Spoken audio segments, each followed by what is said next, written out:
to recognize the Honorable Minister of Oil.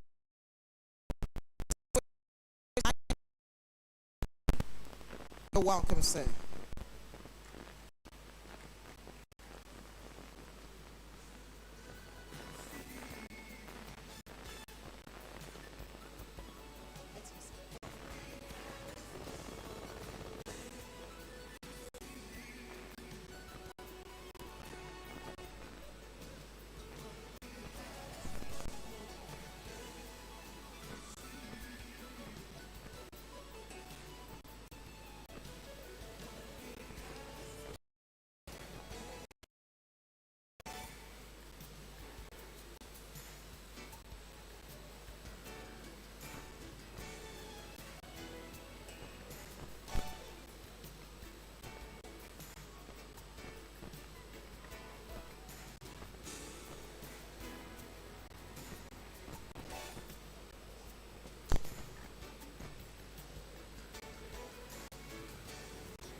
The moment the Honorable Minister gets to his seat, we'll need everyone to move to their seats so we can continue with the opening ceremony.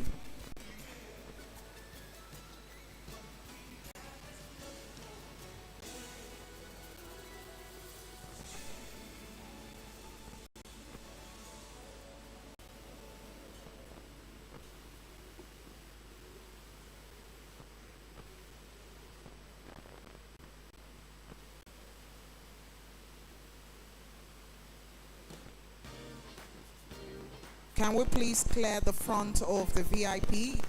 My Lord, the Chief Judge, our keynote speaker, who is a Justice of the Supreme Court, is seated there also. Please, everyone, clear the front. If you're with a phone, please move to the side. No more photographs. Move to the side. Take to a strategic position. You can zoom in and take your photographs. The cameraman, use your zoom lens. Use your zoom lens, please. All right, thank you. Please move to the side, all of you. Thank you. Once again, I would like to welcome to the DSP Alamesia Banquet Hall the Honorable Minister for State Petroleum Resources, Oil, Distinguished Senator Heineken Lopubri. You're welcome, sir.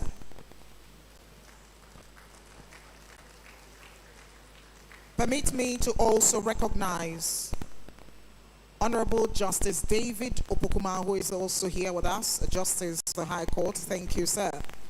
We also have retired Justice Naya Aganaba here with us. Thank you so much, sir, for being here. May I at this point also recognize members of the State Executive Council who joined us after I had done recognitions. The Honorable Commissioner for Lands, Barrister Perpuye Biowari, please a round of applause for him. And the Honorable Commissioner for Environment, Honorable Peter Afa, please a round of applause for them also. Distinguished ladies and gentlemen, my lords, may I at this point respectfully invite to take goodwill message the immediate past chairman of the Nigerian Bar Association Yenagoa branch, Honorable Sayo Okumbrewe. Please a round of applause for him.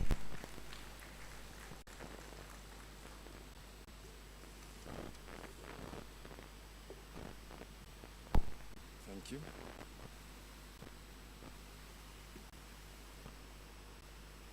Your Excellency, the former President of the Federal Republic of Nigeria, and may I please stand on the already established protocol. A father derives so much joy when his children are doing well. And that is what I feel standing here. The seminar-led administration has done well.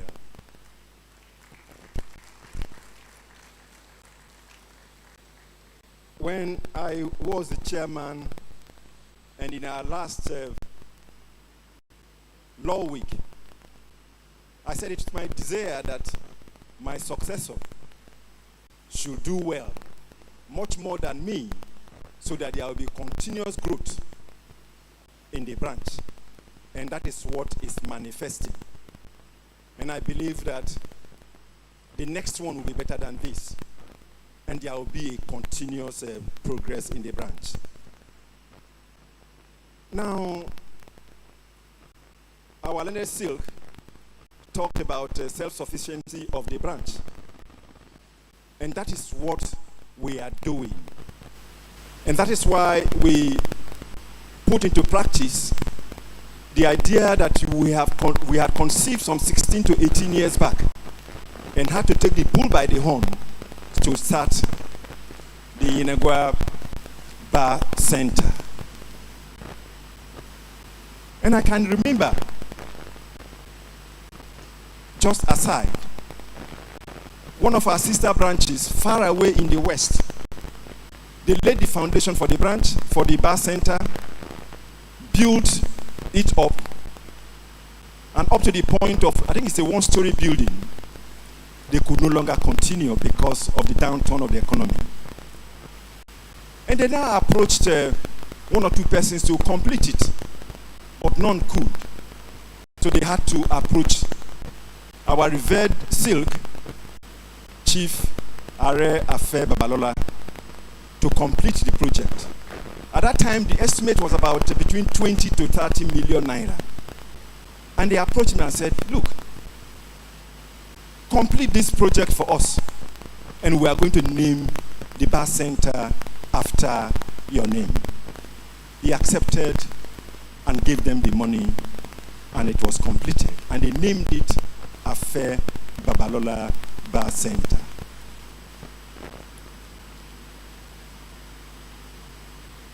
The Yenagoa Bar Center is still ongoing. As lawyers, we are determined to complete it. About this time, was it last year? We had a promise that the bar center will be completed and it will be named after a particular name. That opportunity is open, and I believe that he that had taken the bull by the horn some months back will make the announcement today.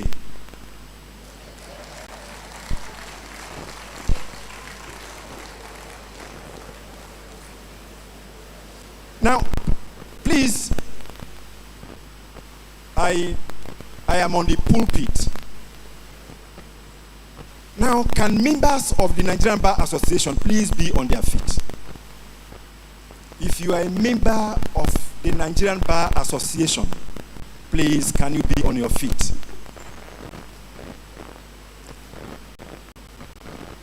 Yes. Now, can we put our right hands on our chest?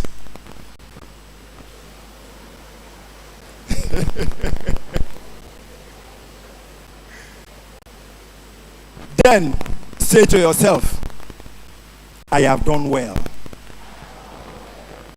God is on the throne. We will always sustain our programs and also complete our programs.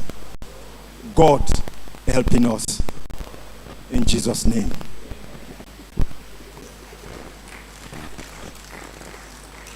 Well, I am sure that my immediate past predecessor spoke in line with the theme uncertainty. You were expecting something, but it did not come. It's uncertainty right now.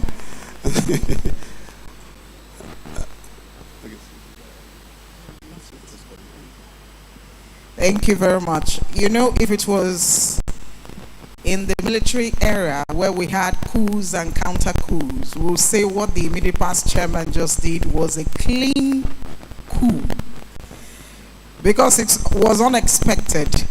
But then that's how you have upsets whenever you have events, when the microphone is with you. But then I'm not surprised. If you can remember, during his tenure as chairman of MBA, anytime he held the microphone, you should expect the unexpected. Thank you very much, sir.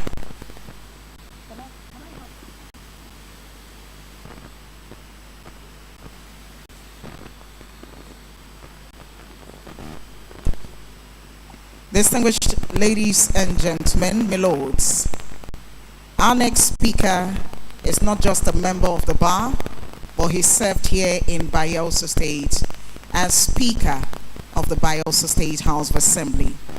Now, what most of us do not know is that while he was Honorable Minister for State Agriculture, he carried out a number of reforms and influenced some policies that ensured agriculture moved forward. And one thing he also did was protect the interests of not just the Jaw people, but the Niger Deltas, because at the national level, we were always underrepresented. And so those are silent achievements that he has carried at the national level. I'm not surprised he's now Honorable Minister for State, Petroleum Resources, Oil. And you can agree with me that under his watch, there have been a number of revolution in that ministry. Please join me in welcoming him to the microphone. The Honorable Minister for State, Petroleum Resources, Oil, Distinguished Senator Heineken Lokobri.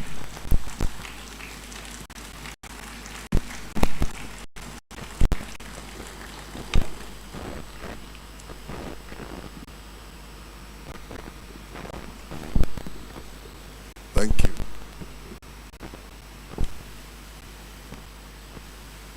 Your Excellency, the former President of Nigeria, President Goodluck Jonathan, ably presented here, my Lord Justice of the Supreme Court, my Lord Chief Judge of Bayelsa State, let me, for want of time, say I also stand on the existing protocol.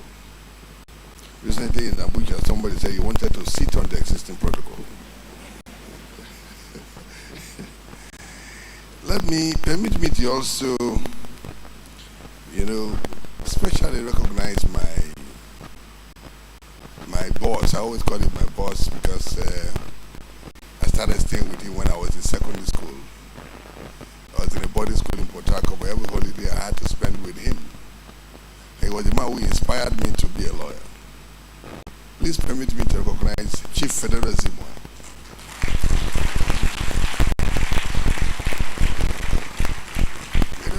Some people may not know why they are lawyers today, but I know why I'm a lawyer today. When I was in primary school, I was about rounding up primary school, and Zimwa was a young lawyer. And my father was a very stubborn man. I'm very sure that Justice, I here will attest to the fact that my father was a very stubborn man. Because when he was magistrate in Ikeremo, he had a very good encounter, with my father. The whole country could be on one side, but my father alone would be on one side. He was a man who stuck to his principles. Whatever he believes in, whether you are going to take his life, he will stick to it. So my father had, a lot of problems with a lot of people. And a couple of times he had to be sent to a waiting trial in Ahoda. I think there was a time he wanted to contest chairmanship of Sabama local government. Then Ekerimu and Sabama were together. And some people felt that if he was allowed to contest, he may win. So there was a grand conspiracy. And he was sent to a waiting trial in Ahoda. By the time he came back, it was on the eve of the election that he came back. And there was no way he could contest the election. But that is for another day. But the reason why I became a lawyer was when I was, a young boy. My father had problems with some people. And he was arraigned before the magistrate court in Ikeremo. And Zima was also a young lawyer then. And then he was in court.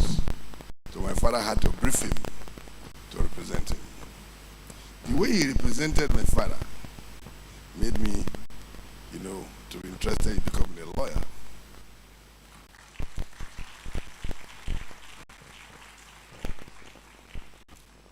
And the reason why I say I'm a lawyer today is because I wanted to defend my father. I say, instead of my father to continue to, retain Zimwa, as a lawyer. Let me be a lawyer so that I can defend my father. And so my father had a diary in his library. And my father was one man who in the village had a diary. He had a library, they had several books. And so I saw a diary in his library, and I wrote, I'd like to be a lawyer to defend my father. He came to see it after I'd become a lawyer.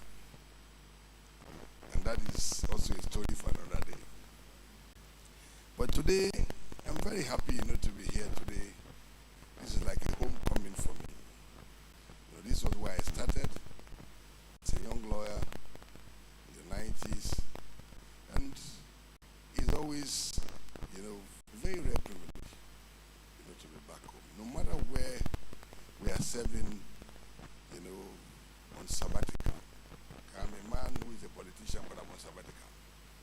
My ambition is to come back to, legal practice when I leave whatever I'm doing, at the federal level.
So, for me,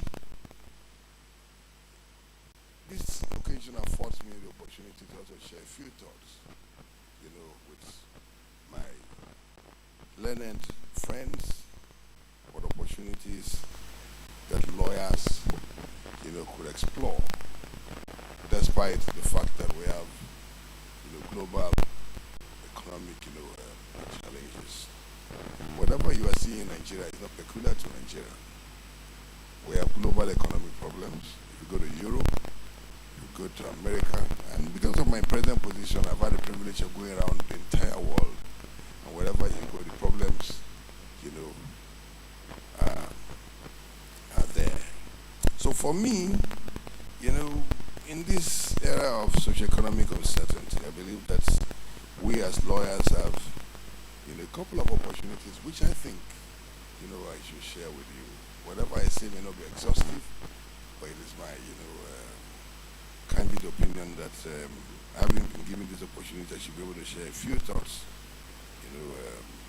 of opportunities that may be available to lawyers that people may not have adverted their minds to. As lawyers, lawyers can provide comprehensive analysis that highlight emerging sectors and regions with growth potentials. This may help investors to identify, new opportunities for, expansion. Lawyers can also offer insight into regulatory environments, helping businesses understand compliance requirements, and potential hurdles in new markets. For everything, for a lawyer, as I said, it is an opportunity, for us to, make a living out of it. If we look at Nigeria, one of the models we're encouraging is PPP. And, lawyers should play a leading role in negotiating agreements. Legal experts, can assist in negotiating and drafting agreements for PPPs, public-private, partnerships, which can be essential for developing infrastructure projects.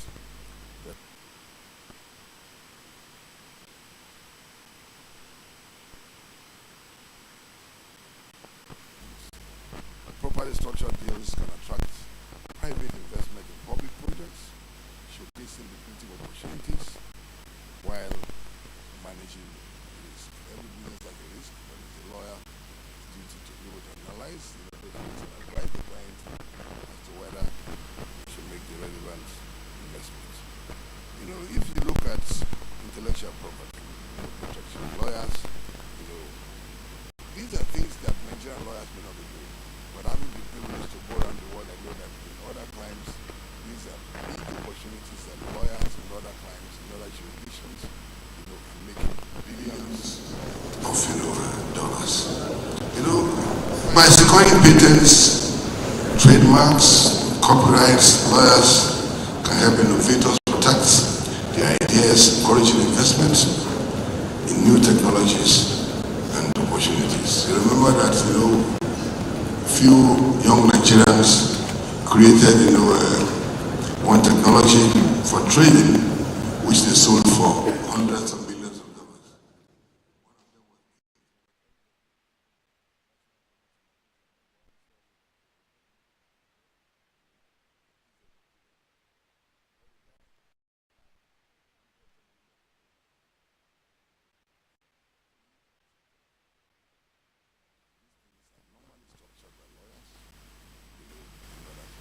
In Nigeria, we haven't been able to look at some of those things. For lawyers, you can also, guide people who want to start up businesses. Legal professionals can guide startups through complexities in incorporation, funding, regulatory compliance, making it easier for entrepreneurs to showcase their innovations to potential investors. Also, there are a lot of measures that are happening. There are a lot of divestments that are going on. Even in the oil sector, there are divestments that are going on. Divestments, Shell divesting, Renaissance buying Shell, Wanda buying Naok. There are a couple of other divestments that are going on. What are lawyers playing? What roles are lawyers playing? These are key developments that lawyers, are the people who will finally consummate whatever, transactions that are going on. For lawyers, because of, issues that have to do with major verification, but due diligence for which people will be paid for. Conducting thorough due diligence is crucial to identifying potential risks and opportunities in major verification transactions. Legal professionals can also ensure that all aspects of deals are scrutinized. Structuring transactions is also important. It's coming down. Lawyers and very substantial amounts of money. Not only that, but also the material sector transactions. So these are things that members of the Yenagoa Bar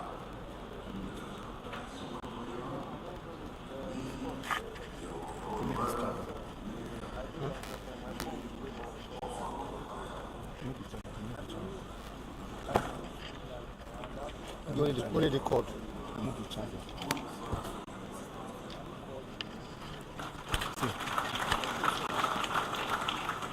See, can we plug this thing like this to your system?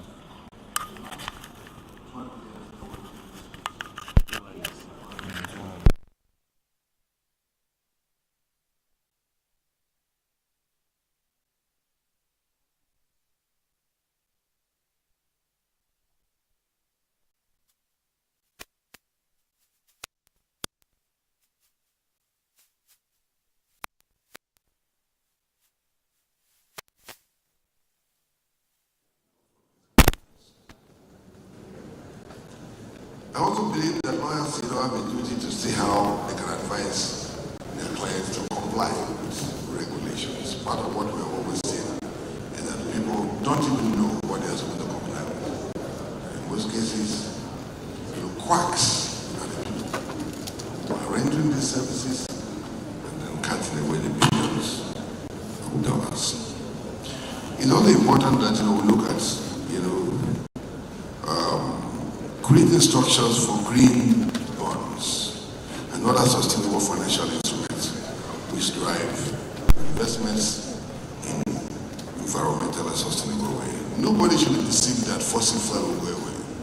I've had the privilege of going around the entire world. I've had the last time I was in Holland,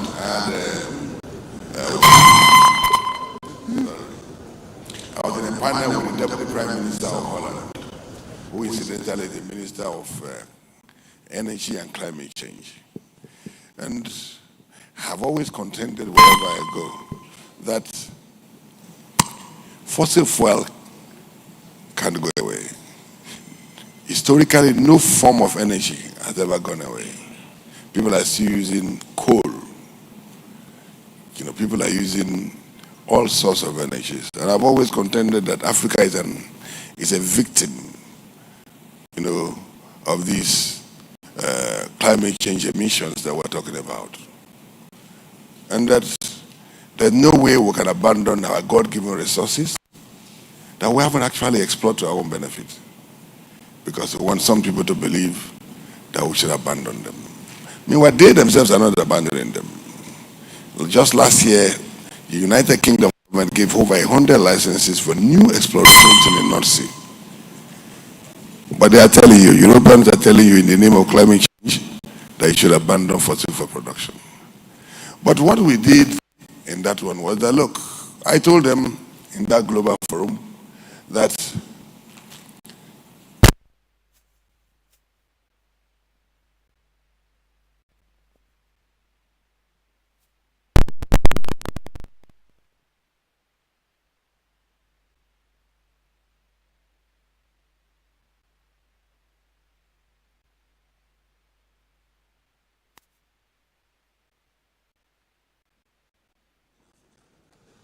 challenges energy poverty.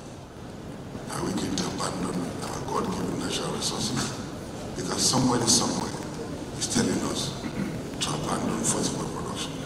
Whereas they are telling you to abandon your own, they are not abandoning their own. Today, America is the highest producer of oil and gas. The United States produces almost 15 million barrels a day of oil and gas. The entire African continent produces about 6 million barrels a day. Saudi Arabia produces about 11 million barrels a day. And if you look at emissions, they said Africa's emission is only 3% of the global emissions. So in my own opinion, as a lawyer, I've always contended, whether somebody will agree with me or not, when I go to global, fora, I submit. I would say, I only submit that, we are victims. We are not we are not the people who cause these emissions. If you have caused emissions,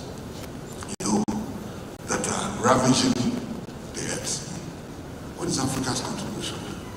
Even the 3% is caused by the IOC, by the international oil companies. And if you see out of 100%, we are only contributing 3%, then we're not the problem, we're actually victims. And I've always told them that for Africa, we are not going to abandon exploration of fossil fuel. We will also use the fossil fuel to be able to industrialize. And I've always also told them, and there's consensus among African oil producing countries, that look, the time has come for us as Africans to also find, an African grown solution to our energy problems. And that is why, we agreed that we should form what we call the African Energy Bank. But what the West is using to control us is funding.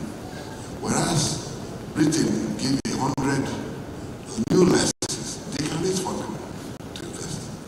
But they are denying investment in Africa. But if we have a bank that can also enable us raise funding for oil and gas investment in Africa. That can enable us to produce more gas, to give us more electricity, to enable us to not industrialize. I think that we have to start thinking about that. So based on that, Nigeria is in contention for the headquarters of the African Energy Bank. Just last week, I presented a memo in council, and council approved that Nigeria should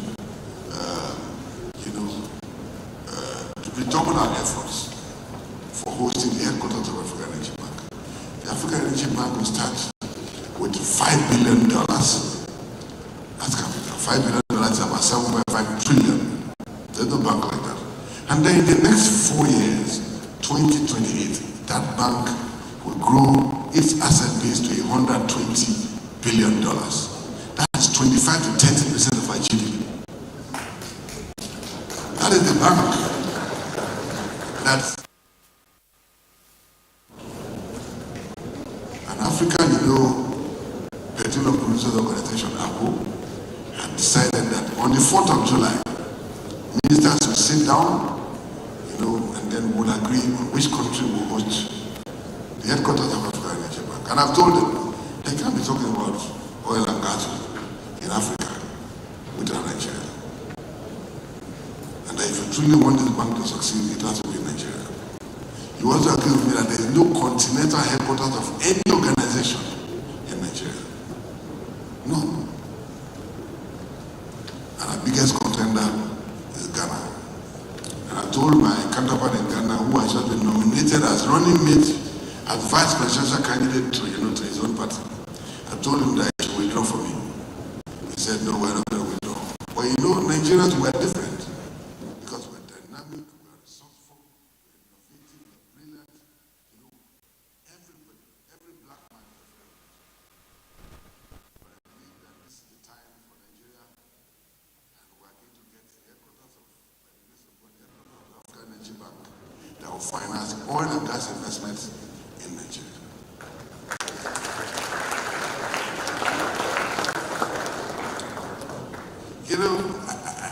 I don't want to bore you with a couple of other thoughts that I have on other areas that lawyers should look at. But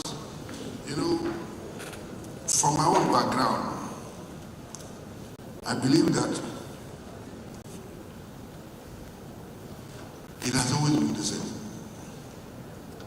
For a lawyer to be successful, he has to also pay his own dues. As a young lawyer, I know a lot of people who all of us went to Chief Zimua's law firm. All of us went to him. A couple of us went to him. And when eventually, we were called to the bar and then we started practicing, a friend of mine was the first to buy a 504 car, 505. And I don't want to mention his name because some of you will know him. A friend of mine bought a 504 car, 505 car. And anytime we are going to court, he will load the car with books. And when he gets to court, he doesn't use any of the books. But you see, there were occasions where some people came from, one specific instance, some people came from Tamobane. They came to Warri for a lawyer to write a letter for them. And somehow somebody defrauded them. But that letter has to be written. Otherwise they will have problems. So they came and complained to Chief Zimua to say, look, we wanted to write a letter, to Soto Company, but we have been defrauded. So Chief Zimua told them that, okay, let Lopobi write for you. They said, no, the way that guy spoke about it, the guy picked his phone and he called Bill Clinton. This is a true life story. We had a friend who was basically, doing people for as a lawyer. But there's a limitation to which you can thrive. For a lawyer to be successful, you must have credibility. As lawyers, we're in the service industry. You render services to people. And for somebody to sustain your services, he must have confidence in you. You must have delivered to his own satisfaction. And that is why no matter the circumstances, if we talk about uncertainty, economic uncertainties, it's not peculiar to Nigeria. It's a global phenomenon. You go to the US, we have similar problems. You go to Europe, we have similar problems. You go to China, we have similar problems. You go to the Far East, we have similar problems. But lawyers who are consistent, lawyers who are hardworking, will always be successful. So my conclusion today, to you, my learned friends, is that when you see Lokwobri today as minister, I didn't just get here. I paid my dues. I paid my dues as a young lawyer. And for that reason why, we tell you today that, and I'm always grateful to him, when, after our call to bar, a couple of our friends, including this my friend who bought a 504, they quickly rented, 1 room, 2 rooms, but I was ambitious. I said, I'm not going to stay in 1 room. I want to stay in the flat. And then he worried a flat was going to cost 24,000 naira. Just 24,000 naira. But I didn't have 24,000 naira. But I needed to wait until I get that 24,000 naira to be able to stay in the flat. Because I was ambitious. I think this is important for young lawyers to say, look, you need to be ambitious. You need to know what you want. You also need to know that this is a service industry. For a lawyer to be engaged on a sustainable basis, you need to have a good reputation. There are lawyers who have defrauded people. Just like the man who, this people from Tamubane came to me to say, look, but the way this man said, he picked his phone and called Bill Clinton. What has Bill Clinton got to do with a law, with a letter that people from Tamubane need to write to a company?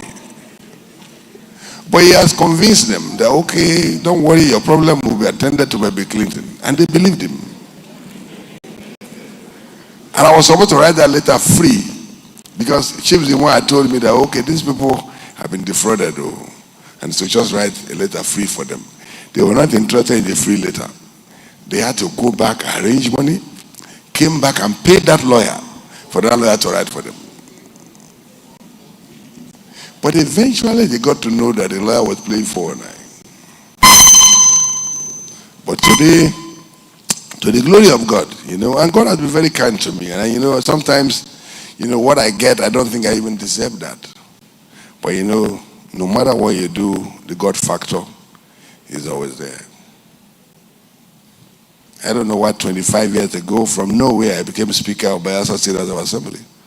From nowhere. I'm an accidental politician. I didn't want to be in politics at all. And Chief Zimwa can tell you that, look, I loved legal practice. And I wanted to, my ambition was to be, a legal practitioner, so that someday I could be a senior advocate. And I'm very proud today that my junior in my law firm, Felix Okorotie, is a senior advocate.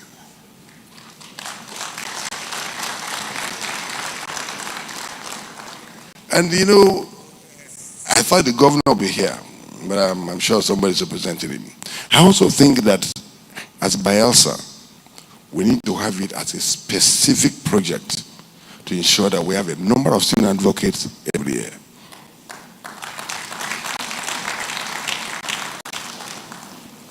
Because this is state capital. And I think the only resident senior advocate is Felix Okorotie. After Gele or so, a blessed memory passed on. We are a state capital. This state deserves a lot more.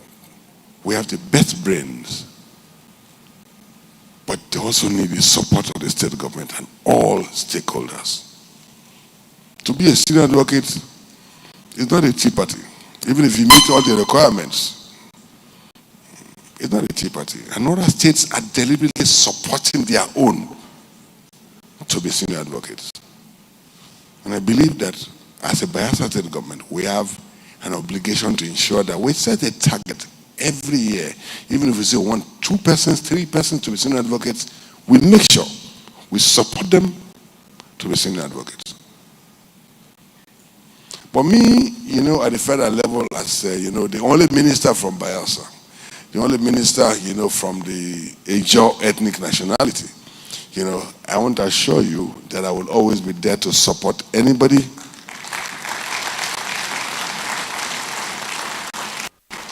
in any way that I can. I'll be there to support anybody, in any way that I can, so that we can have a lot more senior advocates. I tell you an example. I'll give you an example. There was in 2003, after I fell out with the state government, Governor Lamasia, Speaker, I ran for Senate. And somehow, I won that senatorial election. I've had more votes. The law says that the person who has majority of lawful votes on the day of election should be declared winner.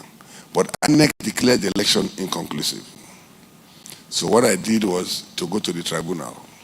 While I was in the tribunal, the same INEC approached me to say, look, withdraw the case. We know that we made a mistake. Immediately I withdrew my case.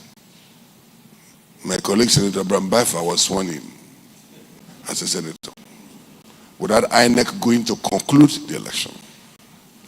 So what did I do? I went back to the Federal High Court in Abuja, and a lawyer in this Yenagoa prepared the papers. But I had to engage Alexis Zion, senior advocate of Nigeria. Alexis Zion took the lawyer's papers without changing any word, put his name as Alexis Zion, and filed the papers. That goes to tell you the quality of lawyers that we have in the Yenagoa Bar.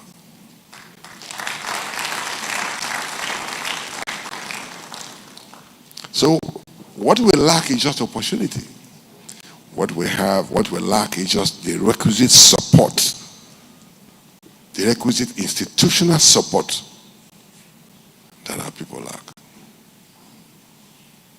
And that is why I'm using this medium to appeal to the governor, to the government of Bayelsa State, that we have a legal, maybe not a legal, but a moral obligation to ensure that Yenagoa has a state capital. Support every year a number of people to be senior advocates of Nigeria, because we are among the best in the country. So, distinguished ladies and gentlemen, let me not bore you, so much with, I think I've spoken for too long. And sometimes they say, you don't give a politician a microphone because you don't know what he would do with it. And so, I don't want to bore you with much more talks, but I want to use the opportunity to, express my gratitude to, the chairman of the Yenagoa branch and the ESCO and the entire, branch of the Yenagoa Bar Association for considering me worthy to be invited to be part of, this year's, program. And I also want to apologize, you for coming late. I was at the airport as early as 8 a.m. The lawyer, what we were taught is that no court will wait for you. You must be in court at least 15 minutes before the court sits. So I was, willing to be here before 9, so that I'll be here to wait for the CJ, to come. But as I got to the airport, flight schedule said we had a problem. The flight was going to come from Lagos, and so the jet that brought me came pretty late, and that was why, I came late. It's not part of my character as a lawyer. Like I said, when I leave my sabbatical work, as a politician, I want to come back, to the legal profession, which I enjoyed, for which, even my father in my grave, we know that, look, this boy loves what he elected to do. So once again, I want to thank you for the opportunity given to me. And as lawyers, the recipe for success is consistency, hard work. I remember that as a young lawyer, sometimes I begrudge my Oga Chief Redazimu. Even Christmas Day to go to the office. Christmas Day, we should be chopping rice at home. Why are we chopping? I wanted to stay in a flat. And then, second reason was that, look, I don't want to fail anywhere I go, any court I go. I want to be able to seem to have delivered to convince, to satisfy my clients. And I had an opportunity of appearing before, Justice Aya, who was a magistrate in Ekremo. And so, when I go to his office and I see that 6 o'clock lawyers are closed, I'm just wondering what is going on. I tell you, even the excellence is not served a la carte. You must work for it. And I've always told people that, look, even if you are a carpenter, for you to be able to produce something excellent that will give you the best price, you need to spend time to perfect it. So as young lawyers, as lawyers, we need to, work very hard, ensure that we satisfy our clients, and that is when the money will come. I've also noticed that when I was in Zima's office, when I was in Chief Zima's office, some of my colleagues were being paid 20,000 that time. 20,000 was big money. In the early 90s, 20,000 was big money. But you see, I had more money. I'd always had more money than them. And I tell you why. When the Okbokos, the Mowos, the Akbafuris, we paid the lawyers in the office 20,000. I had no salary. But Chief Zuma made sure that if I go to court, if I have 3 cases, I get a full transport. And my transport in a month is sometimes 10 times more than what the 20,000 they get. But he also, he over-drilled me that sometimes I was wondering, why did you drill me like that? He will always make me to, submit to him. I will present my case to him in the chamber before, I go to court. And there are some people he doesn't want to meet in court. He wants me to go and drill them. So he will ensure that me and him will sleep in the office. The Christmas day, he too is not at home. He will go with me to the office. It's not as if, okay, he is at home in the office. He's at home eating rice and he's asking me to go to the office. He will go with me to the office. But that was what prepared me, for where I am today. So I want to thank you for the opportunity given to me. And I also want to apologize, for taking perhaps much more than the time that I was allocated. But this is because I'm a politician, and sometimes you don't give a politician a microphone. It will take much more than what is allocated. So thank you very much. And I wish the NBA Yenagoa very fruitful, 2024. Thank you. Okay, I also, the few months ago, the NBA chairman came to me and I spoke and I said, look, I'm a public servant. I can't, I don't have the money to be able to build the bar center. But because of my privileged position, I have friends who can also galvanize resources to be able to build the bar center. And so I want to, on behalf of my friends, say that the bar center will be built this year.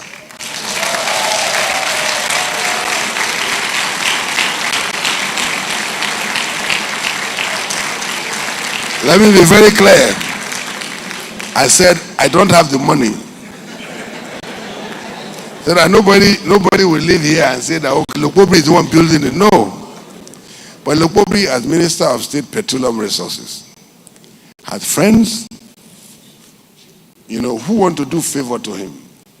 Instead of doing me a favor, don't do me that favor. Channel the resources to the bar center that will benefit all lawyers.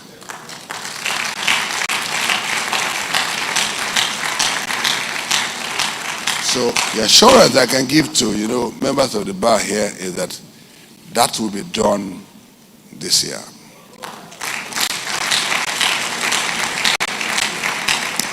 I also want to say that I also have friends who also want to sponsor me to, the next bar conference in Lagos. And I said, no, I may not even be there. Don't sponsor me. Sponsor the Yenagoa Bar. So my friends will also sponsor the Yenagoa Bar, to Lagos to attend the next bar conference. Thank you, and God bless you.